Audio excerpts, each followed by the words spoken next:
Star news देख रहे हैं आप। मैं हूं आपके साथ पूजा चौरसिया। आज दिन भर क्या कुछ चलने वाला है, क्या कुछ खास रहने वाला है, इस पर बातचीत करेंगे। आज की सुर्खियां क्या कहती हैं, इस पर भी बातचीत करेंगे। और आज के अखबार की प्रमुख सुर्खियां क्या है, सबसे पहले इस पर बातचीत करेंगे। तो क्या कहते हैं आज के अखबार, क्या कहते हैं आज के अखबार की सुर्खियां, और पूरे दिन में क्या कुछ हलचल रहने वाली है, इस पर बातचीत करेंगे कि खबरों में किस तरीके से आज पूरे दिन क्या खबरें होने रहने वाली हैं, इस पर बातचीत करेंगे। तो सबसे पहले बात करेंगे दैनिक जागरण की। तो अगर हम दैनिक जागरण की बात करें तो सबसे पहले इसमें खबर जो दिखा रहा है वो ये है कि बेंगलुरु में सोशल मीडिया पोस्ट को लेकर भड़की हिंसा, 2 की मौत, 2 थाना क्षेत्रों में कर्फ्यू लगा दिया गया है।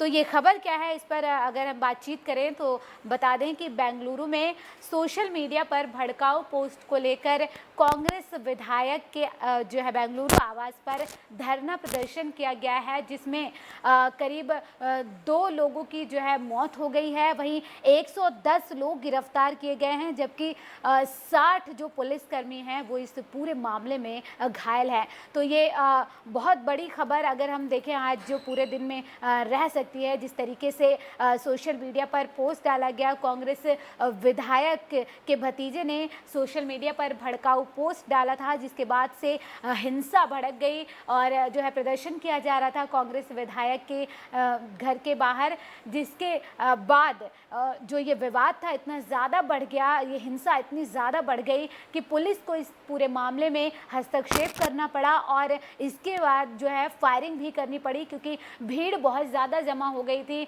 कोरोना का काल भी है और ऐसे में इस तरीके के भीड़ और जिस तरीके से जो सोशल मीडिया पोस्ट के खिलाफ ये हिंसा भड़की थी, उसमें पुलिस को फायरिंग करनी पड़ी। हालांकि इस जो है पूरे हिंसा में 60 पुलिसकर्मी भी घायल बताए जा रहे हैं। वहीं 2 थानों जो थाना है वहाँ पे कर्फ्यू भी लगा दिया गया है। तो बता दें कि बेंगलुरु में सोशल मीडिया पोस्ट को लेकर हिंसा भड़क गई। इस दौरान हालात को काबू करने के लिए पुलिस को फायरिंग करनी पड़ी, जिसमें 2 लोगों की मौत हो गई। जैसा कि हमने आपको बताया कि हिंसा इतनी ज़्यादा भड़क गई कि इसमें 2 लोग की मौत हो गई। पुलिस को फायरिंग करनी पड़ी, आंसू गैस के गोले छोड़ने पड़े, जिसकी वजह से जो है देखा जाए तो जो ये हिंसा थी वो कहीं ना कहीं काफ़ी बढ़ गई और इसमें करीब पूरे मामले में पुलिस ने 110 लोगों को गिरफ्तार किया है। तो ये बड़ी घटना है। आज के पहले सुर्खी की हम बात कर रहे हैं कि ये इस पूरी खबर के बारे में बातचीत कर रहे हैं कि यहाँ पर दरअसल कांग्रेस विधायक के जो भतीजे थे, उन्होंने सोशल मीडिया पर भड़काऊ पोस्ट डाला था, जिसके बाद लोगों में जो लोगों की भीड़ थी वो कांग्रेस विधायक के घर के बाहर धरना प्रदर्शन पर बैठ गई और वहां पर हिंसा हो गई और इस हिंसे में 60 पुलिसकर्मी घायल हो गए हैं। बेंगलुरु के डीजे हल्ली और केजी हल्ली पुलिस थाना इलाके में देर रात ये हिंसा हुई, जिसके बाद इलाके में कर्फ्यू लगा दिया गया है और साथ ही बेंगलुरु में धारा 144 लगा दी गई है। एहतियात के तौर पर जिस तरीके से ये हिंसा भड़की, 110 लोगों को पूरे मामले में गिरफ्तार किया गया और मुख्य आरोपी को भी गिरफ्तार किया गया है और साथ ही साथ इसमें हमारे जो है 60 पुलिसकर्मी घायल हो गए। तो एहतियात के तौर पर वहाँ पर धारा 144 लगा दी गई कि जो है विवाद, जो हिंसा है वो कहीं और ज़्यादा ना भड़क जाए। बता दें कि इसके साथ ही बेंगलुरु में धारा 144 लगा ही दी गई है। बेंगलुरु के पुलिस कमिश्नर कमल पंत ने बताया कि सोशल मीडिया पर भड़काऊ पोस्ट शेयर करने के आरोपी नवीन को भी गिरफ्तार कर लिया गया है, जो कि जिन्होंने सोशल मीडिया पर भड़काऊ पोस्ट डाला था। इसके साथ ही 110 और लोगों को गिरफ्तार किया गया है पूरे मामले में। क्या कुछ कहती है आज की और सुर्खियां, इस पर भी बातचीत कर लेते हैं। तो दूसरी खबर, जो बड़ी खबर है वो ये कि पूर्व राष्ट्रपति प्रणब मुखर्जी की हालत में सुधार नहीं हो रहा है और ब्रेन सर्जरी के बाद वेंटिलेटर सपोर्ट पर वो रखे गए हैं। जैसा कि हमने आपको इसके बारे में कल भी जानकारी दी थी कि पूर्व राष्ट्रपति प्रणब मुखर्जी की जो है सर्जरी के लिए जो है अस्पताल में भर्ती कराए गए थे, जहां पे वो कोरोना से संक्रमित भी पाए गए और साथ ही साथ उनकी हालत जो है स्थिर नहीं होने की वजह से उन्हें वेंटिलेटर का सपोर्ट दिया जा रहा है। डॉक्टरों की टीम उन पर, उनके जो स्वास्थ्य पर लगातार निगरानी रख रही है और कोशिश कर रही है कि जल्द से जल्द उनकी हालत को जो है स्थिर कर लिया जाए। बावजूद इसके अभी तक पूर्व राष्ट्रपति की हालत में जो है सुधार नहीं हो पाया है और स्थिति चिंताजनक बनी हुई है। सेना के अस्पताल में पूर्व राष्ट्रपति प्रणब मुखर्जी की ब्रेन सर्जरी के बाद से ही हालत में सुधार नहीं हो पाया। बता दें कि ब्रेन की सर्जरी कल हुई थी पूर्व राष्ट्रपति प्रणब मुखर्जी की, जिसके बाद से ही हालत स्थिर नहीं हो पाई है, जिसकी वजह से उन्हें वेंटिलेटर के सपोर्ट पर रखा गया है। स्थिति बेहद चिंताजनक बनी हुई है। लगातार डॉक्टरों की टीम उन पर अपनी निगरानी बनाए हुई है, नज़र रखे हुए है कि किसी भी तरीके से जल्द उनके स्वास्थ्य को ठीक कर लिया जाए। अस्पताल के न्यूरो सर्जरी, न्यूरोलॉजी सहित कई विभागों के विशेषज्ञ डॉक्टरों की टीम उनका इलाज कर रही है कि जल्द से जल्द उनकी सेहत में सुधार हो सके। बता दें कि मंगलवार शाम अस्पताल द्वारा जारी बयान में कहा गया कि पूर्व राष्ट्रपति की 10 अगस्त को मस्तिष्क की सर्जरी की गई थी। उनकी हालत में कोई भी सुधार नहीं हो पाया है। तो सेना के एक अस्पताल में भर्ती हैं पूर्व राष्ट्रपति प्रणब मुखर्जी। आपको बता दें कि राष्ट्रपति रामनाथ कोविंद ने भी उनकी बेटी, पूर्व राष्ट्रपति प्रणब मुखर्जी की बेटी शर्मिष्ठा मुखर्जी से उनकी सेहत के बारे में जानकारी ली थी। खुद रक्षा मंत्री राजनाथ सिंह जो है सेना अस्पताल में जाकर उनकी हालत के बारे में जो है उन्होंने हालत के बारे में जानकारी ली थी। डॉक्टरों की टीम जिस तरीके से नज़र बनाए हुए हैं, बावजूद इसके जो है उनकी हालत कल दोपहर 12 बजे से ही जो है चिंताजनक बनी हुई है। बता दें कि धौला कुआं स्थित आर्मी अस्पताल में उन्हें भर्ती कराया गया है, जहां जांच में पाया गया कि उनके मस्तिष्क में खून का बड़ा थक्का जमा था। जब उनको अस्पताल में भर्ती कराया गया था तो ये पाया गया कि उनके जो है मस्तिष्क में खून का थक्का जमा हुआ है, जिसकी वजह से उनके ब्रेन की सर्जरी कराई गई और सर्जरी के बाद से ही उनकी हालत नाजुक बनी हुई है। वेंटिलेटर सपोर्ट पर हैं पूर्व राष्ट्रपति। आपको बता दें कि जब उनकी कोरोना रिपोर्ट पॉजिटिव आई थी, अस्पताल में भर्ती होने के बाद उनका कोरोना टेस्ट भी कराया गया था। जब उनकी रिपोर्ट पॉजिटिव आई थी तो प्रणब मुखर्जी ने खुद ट्वीट करके ये सूचना दी थी कि वो कोरोना पॉजिटिव हैं। उनके संपर्क में जो लोग आए हैं वो खुद को आइसोलेट कर ले और जो है अपनी जांच कोरोना की करवा ले। तो फिलहाल जो हमारे पूर्व राष्ट्रपति हैं प्रणब मुखर्जी, वो वेंटिलेटर के सपोर्ट पर हैं। उनकी हालत में अभी तक सुधार नहीं हो पाया है। सोमवार 12 बजे से ही उनकी हालत गंभीर बनी हुई है। क्या कहती हैं और आज की सुर्खियाँ, इस पर भी बातचीत कर लेते हैं। जैसा कि बेंगलुरु हिंसा के बारे में हमने बातचीत कर ली, पूर्व राष्ट्रपति प्रणब मुखर्जी की हालत के बारे में बातचीत कर ली हमने, तो हिंदुस्तान क्या कहता है इस पर बातचीत करेंगे। तो सबसे पहले इस खबर के बारे में बात कर लेते हैं। जो हिंदुस्तान की जो सुर्खी है कि रूस की कोरोना वैक्सीन स्पुतनिक वी की पूरी दुनिया में भारी मांग, 20 देश दे चुके हैं प्री बुकिंग। जी हाँ, कोरोना का जो संक्रमण है पूरे दुनिया में जिस तरीके से अपना कहर बरपा रहा है, लगातार मामले दिनों दिन बढ़ते जा रहे हैं। चाहे अगर पूरी दुनिया की बात करें तो अमेरिका, ब्राज़ील और भारत, ये 3 ऐसे देश हैं जिनमें स्थिति सबसे ज़्यादा भयावह है। इसी बीच जो एक अच्छी खबर निकल कर सामने आई है वो ये कि कोरोना की वैक्सीन बना ली गई है। पहली वैक्सीन, दुनिया की पहली, जिसका नाम स्पुतनिक रखा गया है। रूस के राष्ट्रपति व्लादिमीर पुतिन ने इसकी जानकारी दी थी। कल इसके बारे में उन्होंने खुद इसकी जानकारी दी। तो कोरोना वायरस मरीजों के लिए बनाई गई रूस की वैक्सीन की अब दुनिया भर में भारी मांग जो है हो रही है। रूस के स्वास्थ्य मंत्री मिखाइल मुराशको ने दावा किया कि 20 देशों ने वैक्सीन स्पुतनिक वी के लिए प्री ऑर्डर कर दिया है। बता दें कि खुद रूस के राष्ट्रपति ने इसकी जानकारी दी थी कि जो है रूस में दुनिया की सबसे पहले कोरोना को लेकर जो वैक्सीन की जो बनाए जा रहे थे, वैक्सीन जल्द से जल्द दवा की खोज की जा रही थी, तो वैक्सीन का जो सफल परीक्षण हो गया और दुनिया की पहली वैक्सीन बना ली गई है और इस वैक्सीन का नाम स्पुतनिक वी दिया गया है। तो इसकी अब जो है मांग भी तेज़ी से जो है बढ़ गई है। हालांकि भारत में अगर बातचीत की जाए कि भारत में इस वैक्सीन को लेकर क्योंकि जब से ये वैक्सीन आने की बात कही जा रही थी, क्योंकि काफ़ी दिनों से इस वैक्सीन की चर्चा थी, तो कहीं ना कहीं कई देश जो है इस वैक्सीन पर संदेह भी जता रहे हैं। तो वहीं जो एम्स के डायरेक्टर हैं रणदीप गुलेरिया, उन्होंने ये कहा है कि जो ये वैक्सीन है इसके जो है हम किसी भी कोरोना मरीज़ को देने से पहले इसके जो कोई साइड इफ़ेक्ट तो नहीं है या फिर कोई दूसरे प्रभाव तो नहीं छोड़ रहा है, इसके बारे में पहले जानकारी लेंगे। इसके बाद ही भारत में किसी भी कोरोना मरीज़ को जो है ये वैक्सीन दी जाएगी। तो वहीं हालांकि अभी इस वैक्सीन के आते ही मांग भी बहुत तेज़ी से बढ़ गई है इस वैक्सीन की, और अगर पूरी दुनिया की बात करें तो 20 देश ऐसे हैं जिसमें जो है सबसे ज़्यादा मांग की जा रही है।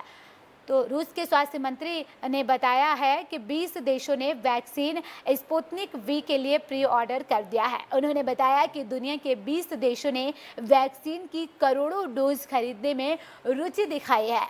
उन्होंने बताया कि दुनिया के 20 देशों ने वैक्सीन की करोड़ों डोज खरीदने में जो रुचि दिखाई है, तो रूसी डायरेक्टर इन्वेस्टमेंट फंड यानी कि RDIF वैक्सीन को बड़ी मात्रा में बनाने और विदेशों में प्रमोट करने में निवेश कर रहा है। ये रूस के स्वास्थ्य मंत्रालय की तरफ से जानकारी सामने आई है।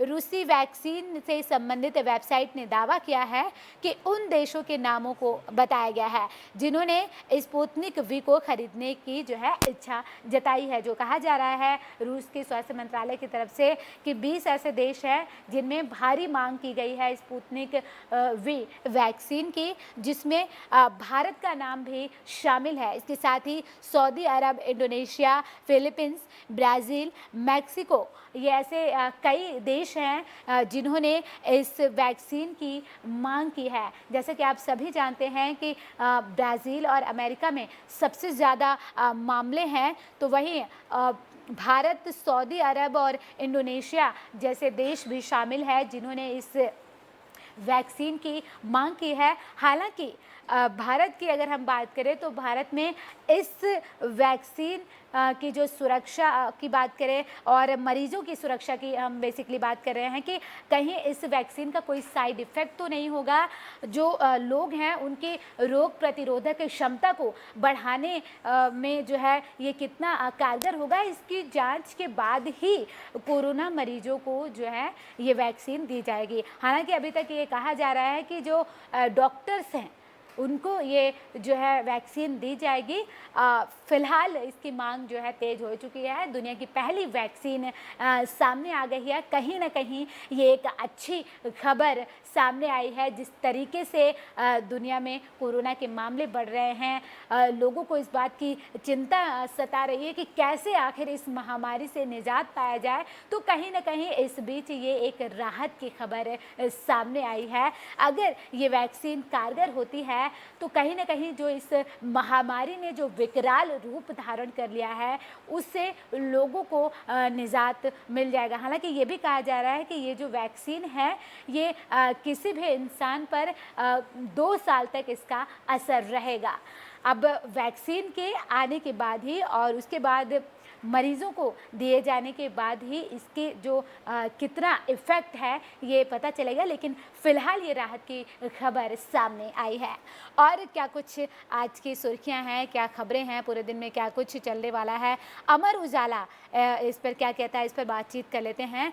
तो अमर उजाला की बात करें तो चित्रदुर्ग में बस में आग लग गई है जिसमें 5 यात्री जिंदा जल गए और 27 घायल बताए जा रहे हैं। तो ये एक बड़ी घटना सामने आई है कर्नाटक के चित्रदुर्ग से, जहां पर एक बस में आग लग गई और 5 यात्री जिंदा जल गए। तो ये एक दर्दनाक हादसा जो है हुआ है कर्नाटक के चित्रदुर्ग में, जहां 5 यात्री जिंदा जल गए हैं बस में आग लगने की वजह से। हालांकि बस में आग कैसे लगी और किसकी गलती थी, इस पर भी बातचीत कर लेते हैं कि अमर उजाला ने इस खबर को कैसे जो है उठाया है। तो कर्नाटक के चित्रदुर्ग में एक निजी बस में आग लगने से 5 लोगों की मौत हो गई है। 5 यात्री इसमें जो है जिंदा जल गए हैं। हालांकि इसमें जो है बताया जा रहा है कि 32 जो है यात्री सवार थे और 27 लोग घायल बताए जा रहे हैं, जिन्हें अस्पताल में भर्ती कराया गया है। ये बस बेंगलुरु से विजयपुरा जा रही थी और चित्रदुर्ग हाईवे पर आकर इसमें अचानक आग लगने से जो है 5 यात्री इसमें जिंदा जल गया और उनकी मौत हो गई। तो ये दुखद खबर, दुखद घटना कर्नाटक से सामने आई है। तो राज्य की अगर हम खबरों की बात कर रहे हैं कि अमर उजाला ने जो है ये खबर राज्य की जो खबरें उठाई है उसमें सबसे पहले कर्नाटक का जिक्र है, जहां पर कर्नाटक में बस में आग लगने की वजह से 5 यात्री जिंदा जल गए हैं। तो ये दर्दनाक घटना सामने आई है कर्नाटक के चित्रदुर्ग से और हादसे में मरने वाले 5 लोगों में से 2 बच्चे और जो है 1 महिला भी शामिल है। तो ये जो 5 यात्री थे जो जिंदा जल गए हैं उसमें 2 बच्चे भी शामिल थे और 1 महिला भी शामिल थी जिनकी मौत हो गई है बस में आग लगने की वजह से। तो बस में आग लगने का कारण इंजन में दिक्कत बताया जा रहा है कि बस के इंजन में कोई खराबी आ गई थी जिसकी वजह से बस में आग लग गई और 5 यात्री इसमें जल गए जिसकी वजह से उनकी मौत हो गई और 27 करीब घायल बताए जा रहे हैं। लेकिन कहीं ना कहीं इसमें ये एक सवाल भी है कि जब इस बस में आग लगी तो क्या जो सुरक्षा जो बसों में होती है, सेफ्टी की अगर हम बात करें अग्निशमन की, तो क्या बस में नहीं था जिसकी वजह से इन 5 यात्रियों को नहीं बचाया जा सके। तो सुरक्षा के लिहाज से भी कहीं ना कहीं कई सवाल खड़े हो रहे हैं। लेकिन फिलहाल ये बताया जा रहा है कि इंजन में खराबी की वजह से 5 यात्रियों की मौत हो गई है बस में आग लगने की वजह से।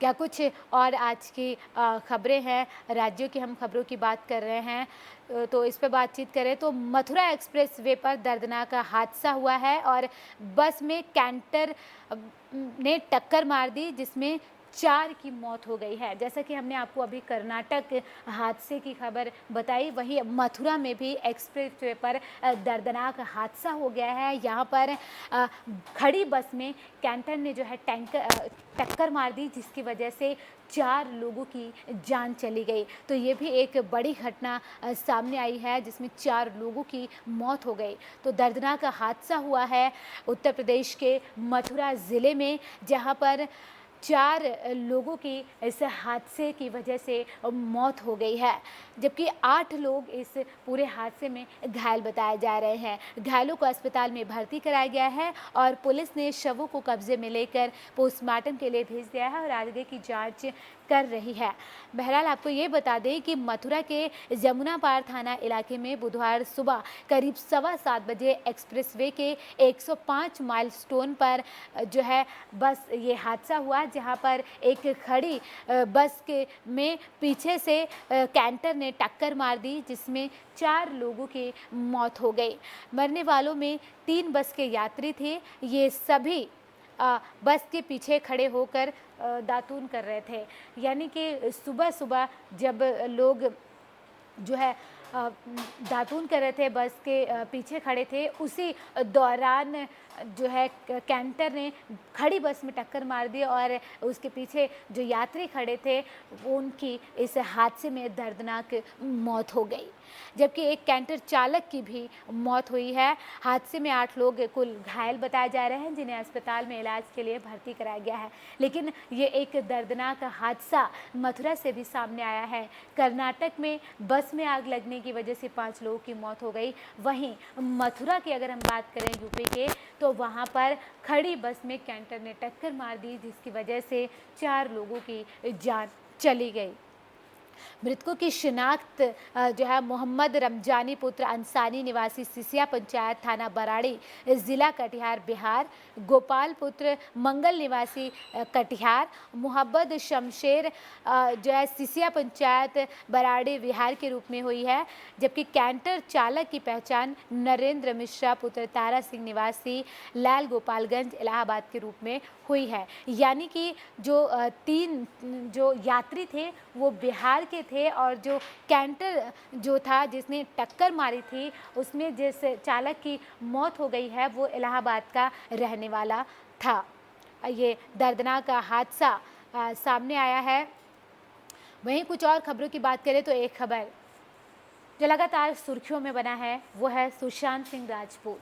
इस खबर में क्या अपडेट्स आए हैं, क्या नए ट्विस्ट आए हैं, जिस तरीके से ईडी लगातार पूछताछ कर रही है, रिया चक्रवर्ती हो, रिया चक्रवर्ती के भाई हो या जो सीबीआई की जो जांच है, इस पूरे मामले में क्या कुछ नया ट्विस्ट सामने आया है, इस पर भी बातचीत करेंगे।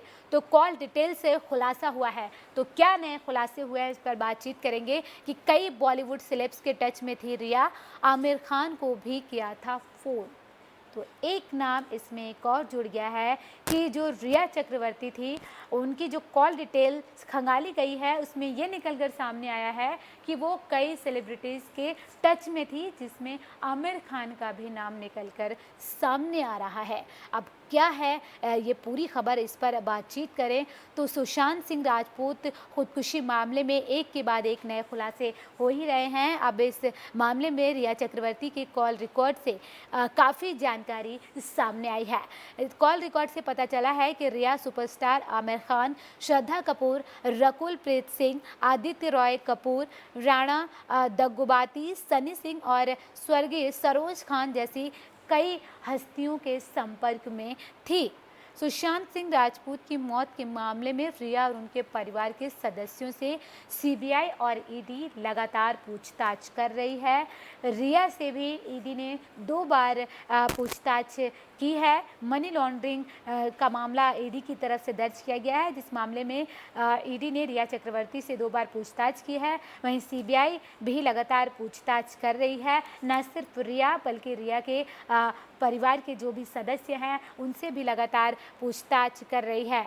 सुशांत सिंह के पिता के सिंह की ओर से बिहार पुलिस में रिया पर कई आरोप लगाए गए थे, जिसके आधार पर केंद्रीय एजेंसियां रिया और उसके परिवार से पूछताछ कर रही है, लगातार जांच कर रही है, जिसके बाद से एक के बाद एक नए खुलासे सामने आ रहे हैं। रिया के कॉल डिटेल्स रिकॉर्ड के अनुसार उन्होंने एक बार आमिर खान को फ़ोन किया था। इसके बाद सुपरस्टार ने उन्हें 3 एसएमएस किए थे। इंडस्ट्री के अंदरूनी सूत्रों ने IANS की से इसकी पुष्टि की है। तो ये सूत्रों के हवाले से खबर आ रही है कि जो रिया चक्रवर्ती थी उन्होंने सुपरस्टार आमिर खान से जो है बातचीत की थी और इसके बाद आमिर खान ने भी उन्हें 3 एसएमएस किए थे। तो सूत्रों के हवाले से ये भी खबर सामने आ रही है। तो अभी तक बॉलीवुड के 3 खान यानी कि सलमान खान, शाहरुख खान और आमिर खान जो है कि चुप्पी पर बहस बहुत ज़्यादा हुई है और अब रिया की कॉल रिकॉर्ड में आमिर खान का नाम सामने आ गया है। कॉल रिकॉर्ड से पता चला है कि रिया ने अभिनेता रकुल प्रीत सिंह को 30 कॉल की थी। कहीं ना कहीं ये सवालों के घेरे में ये कॉल डिटेल भी है कि 30 कॉल आखिरकार किस वजह से की गई थी। क्या किसी प्रोजेक्ट को लेकर उन्होंने काम किया जो है फ़ोन किया था रकुल प्रीत सिंह को, या फिर किसी और वजह से 30 कॉल अपने आप में कहीं ना कहीं कई सवाल खड़े कर रहे हैं। इसके साथ ही जबकि उन्हें उनकी ओर से 14 बार जो है कॉल की गई है। न सिर्फ रिया ने जो है अभिनेता रकुल प्रीत सिंह को 30 बार कॉल किया, बल्कि रकुल प्रीत सिंह ने भी रिया को 14 बार कॉल किया है। तो इन दोनों की कॉल जो रिकॉर्ड अभी तक जो सामने आई थी, उसमें जो खुलासा हुआ है ये निकल कर सामने आया है। दोनों के बीच 2 SMS भी किए गए थे और सीडीआर ने यह खुलासा किया है कि रिया ने आशिकी 2 फिल्म स्टार आदित्य रॉय कपूर को 16 बार फ़ोन किया, जबकि कपूर ने उन्हें 7 कॉल किए थे।